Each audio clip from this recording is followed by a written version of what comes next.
Olá pessoal, tudo bem? Eu sou a Carmen do blog Aqui Vida do Mundo e hoje eu venho comentar com vocês A Peste de Camus para cumprir o que eu prometi. Eu não ia fazer um vídeo comentando esse livro porque nos últimos tempos eu já gravei 2 vídeos sobre o Camus, obra dele, né, claro, O Estrangeiro e A Queda, mas eu achei que essa história merecia um comentário assim um pouquinho mais aprofundado, ao invés de ficar só naqueles comentários de leitura do mês. Aqui é a história de uma cidadezinha, Oran, uma cidade fictícia da Argélia.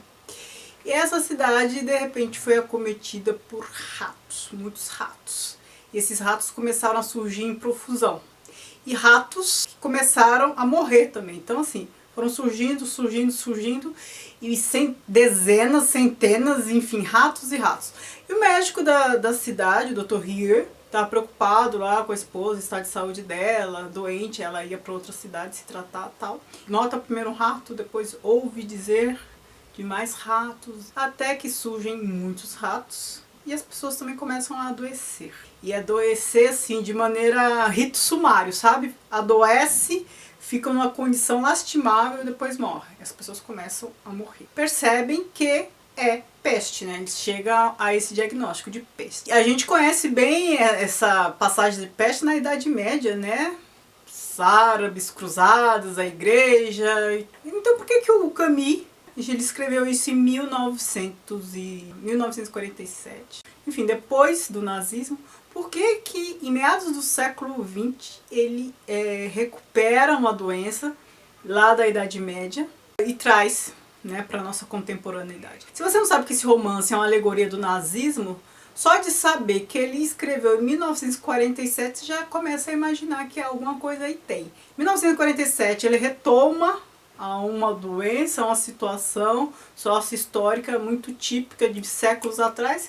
Aí tem, e tem mesmo. A peste é uma alegoria do nazismo. Só do nazismo? Não. É, na verdade, a alegoria do nazismo de maneira metonímica, ou seja, a partir do particular a gente pode levar a mesma situação para o geral. Ele não está falando apenas do contexto nazista, ele está falando da humanidade, da condição humana. Se é uma alegoria, ela precisa ser interpretada. Para fazer interpretação a gente tem que analisar. Isso a gente analisa, tem que dar spoiler. Mas este não é um livro assim que spoiler prejudica, não. Absolutamente não. Não tem nada, eu posso contar o livro todinho, tudo que acontece, que vocês vão ver que ter adiantado alguma coisa não impacta nada, porque o que é importante neste livro é você interpretar o que ele quis dizer. E digo mais, se você não conhece toda a teoria, todo o pensamento filosófico de Camus, você vai interpretar o livro de uma maneira. Se você conhece bem o pensamento de Camus, você vai interpretar de outra. As duas formas são válidas. Agora, eu tenho lido bastante sobre Camus e sei que há 2 questões muito caras a esse autor, que é a questão do absurdo, conforme a gente já viu no Estrangeiro, e a questão da revolta, que a gente vê aqui na Peste. É fácil analisar se a gente começar a delinear o perfil dos personagens da história. A gente tem um médico, como eu já disse, que médico numa cidade com peste. Logo a gente sabe que ele vai ser uma das pessoas mais atuantes nessa história. A gente tem um prefeito, o Grand, a gente tem o juiz, o Othon, a gente tem o jornalista Rampert, a gente tem um padre, o Panelu, a gente tem um capitalista, o Cotard, e a gente tem um indivíduo que ajuda o médico. A princípio a gente não sabe muito bem qual é a história dele, mas depois em determinado momento ele conta qual é a história dele, que é o Tarrou. Perceba, eu falei de um padre, de um juiz, de um prefeito, de um médico, de um jornalista. A gente está falando de uma alegoria, certo? O que fazem essas pessoas? Olha a profissão delas. É claro que o que elas fazem, pensando na profissão, e o perfil, característica de cada um, é uma caricatura. Representa alguma coisa. O juiz representa a justiça. O jornalista representa a liberdade de expressão, que é curioso perceber. A liberdade de expressão que foi cerceada. Ele ficou preso na cidade, impedido de sair. Ele não tinha essa liberdade de expressão. No nazismo não havia liberdade de expressão. Não só no nazismo, em vários outros momentos da história. A gente tem um prefeito que é representante do poder executivo e o perfil dele é assim. É um auxiliar. ele ajuda se for demandado, mas ele não é um cabeça. Para uma situação de peste pensando numa doença, peste pensando no nazismo, que também não deixa de ser uma doença, a figura do poder executivo, tanto faz ser prefeito, ser governador, ser presidente, não pesa muito, porque está tudo sitiado, está tudo tomado. A justiça, né, na figura do juiz, também é pouco representativa. Ele aparece muito pouco. A atuação dele não afeta a peste, não afetaria o nazismo. Mas a peste o afeta, a gente vai ver mais adiante. Ninguém está imune à peste, né? A gente tem um padre que faz aquelas pregações que não convencem. Camus detesta isso. Se a gente lembrar de O Estrangeiro, o único momento que a gente percebeu uma certa paixão, no sentido de patos, de emoção forte, no Meursault, foi quando ele soltou os cachorros em cima do padre, no final da história. E aqui, Camus coloca o padre também fazendo discursos que o Camus já, por meio de outros personagens, pela boca do próprio Rie, pela boca acho que do Tarrou, ele já descarta totalmente, considera uma pessoa totalmente inadequada para enfrentar aquela situação. Um discurso totalmente descolado da realidade, não soluciona nada, não acalma, não dá resposta, não dá nada. É a posição do Camus em relação à religião. Ele é ateu, ele não acredita. O Rie fala em algum momento que ele está mais preocupado com a prática, com coisas concretas, que é essa que ele pode fazer. E não com pseudo-aconchego, porque não traz aconchego nenhum. Não há justiça. O juiz é afetado pela peste, embora ele não afete. Como ele é afetado? O filho do juiz morre de peste. E isso já gera toda uma discussão, porque aí também o padre faz todo um discurso que os desígnios de Deus são insondáveis. Sabe essas coisas? Aí o Rie, ele rechaça esse discurso. Ele fica cada vez mais cético, porque que Deus é esse que deixa morrer criança? É uma discussão que muita gente faz, né? Quando vê sofrimento de criança, começa a duvidar de justiça divina, perde a fé, né, de modo geral. E o Rie faz isso aqui, começa a questionar. E uma outra situação em que a peste acomete a todos, a gente teve exemplo aí de criança, a gente vai ver que o Tarrou também vai ser acometido pela peste. O Tarrou, ele é a representação, acho que, do ideal de Camus para o homem revoltado. Há duas representações de homem revoltado aqui. O Rie, que eu acho que é a projeção do próprio Camus, e o Tarrou. O Tarrou é mais ou menos como o juiz penitente de A Queda. Aquele que levava uma vida assim, assado, equilibrada, né? Até que tem uma tomada de consciência, observa algumas coisas que estavam acontecendo e muda a vida totalmente. A mesma coisa que aconteceu com o juiz penitente de A Queda. Com o Tarrou acontece isso, só que ele também morre. Ou seja, a peste não escolhe suas vítimas. É criança, é uma pessoa que estava ajudando os outros, né? Porque o Tarrou ajuda o médico a combater. E o Rampert, ele queria muito sair da cidade, só que ele não podia, porque essa cidade estava isolada. Ele tinha um amor lá fora. O jornalista, ele é mais ou menos como uma esperança, pelo amor e pela liberdade de expressão. É uma representação assim.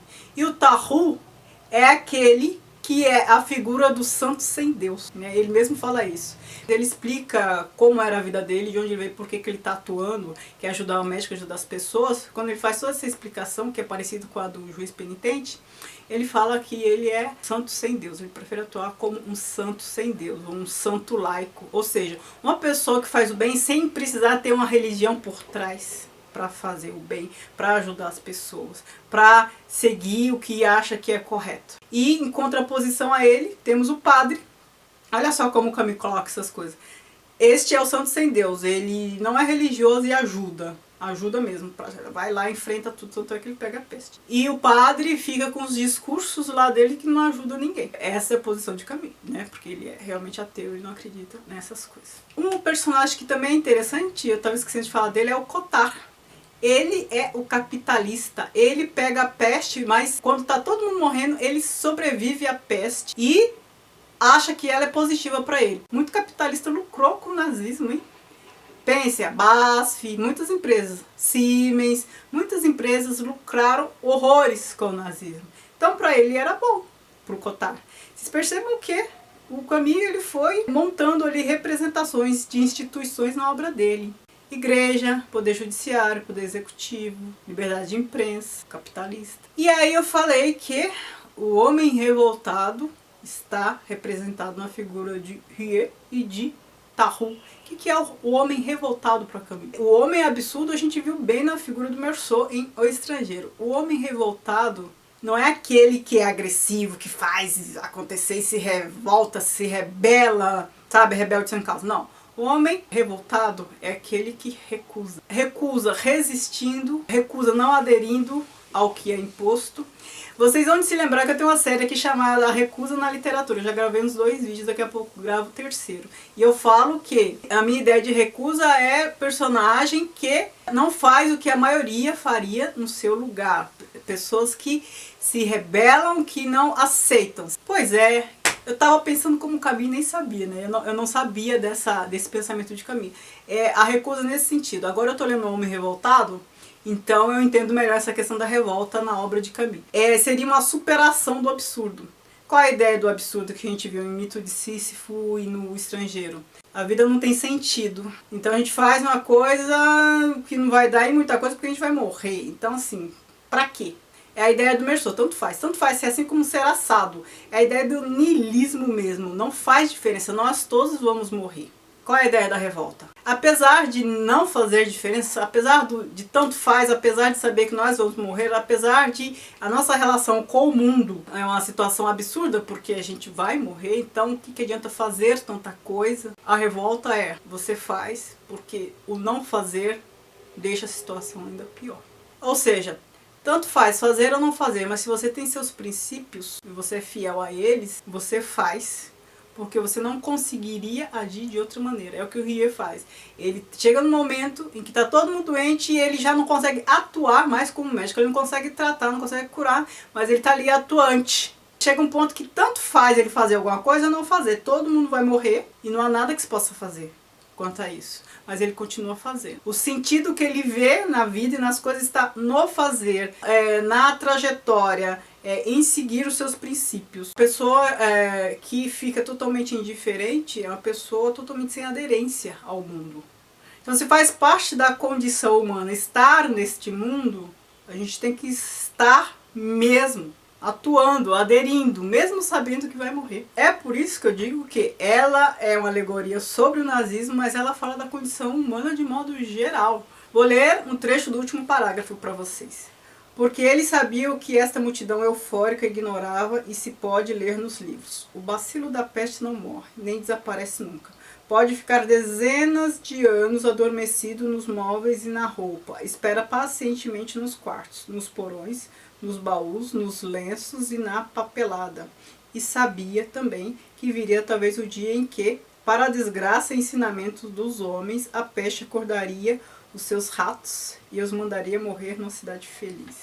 O que ele está dizendo? Fascismo é algo acalentador, sedutor.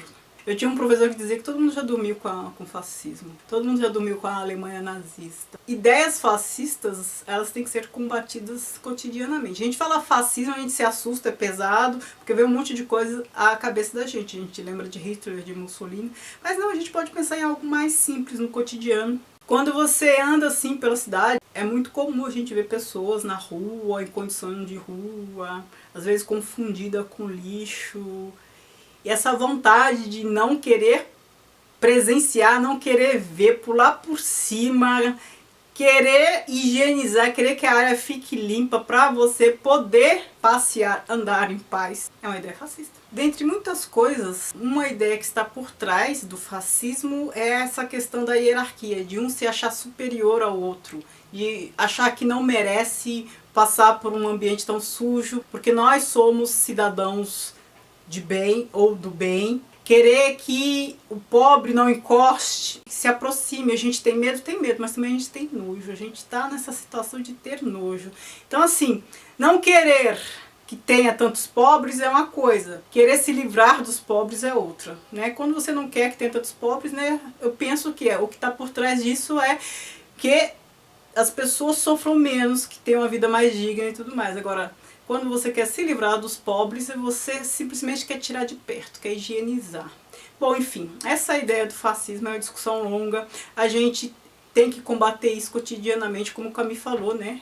É um bacilo que pode ser despertado a qualquer momento. Porque há muitos ratos por aí, espera apenas de um comando, de um líder que diga o que fazer, porque o fascismo ele é paternalista. E a gente tem que tomar cuidado com o paternalismo. Não estou dizendo que o paternalismo é fascista, mas o fascismo é paternalista. Discurso fascista, essa ideia de cuidar, de tutelar, de proteger, a gente tem que tomar cuidado com essas coisas, hein? A gente sempre vai estar atendendo a interesse de outras pessoas e às vezes a gente é manipulado. A gente nem sempre sabe quais são os interesses que estão por trás das ações. Se você não tiver muita lucidez, você acaba virando rinoceronte, como aqui na peça do Ionesco, né? Que todo mundo acaba virando rinoceronte, vai fazendo o que a maioria faz. Bem, o que eu tinha para falar é isso. Eu espero que vocês tenham gostado. Não se esqueça de se curtir, de se inscrever, de me seguir nas redes sociais, o Kiwi do Mundo, Snapchat, Instagram e Facebook.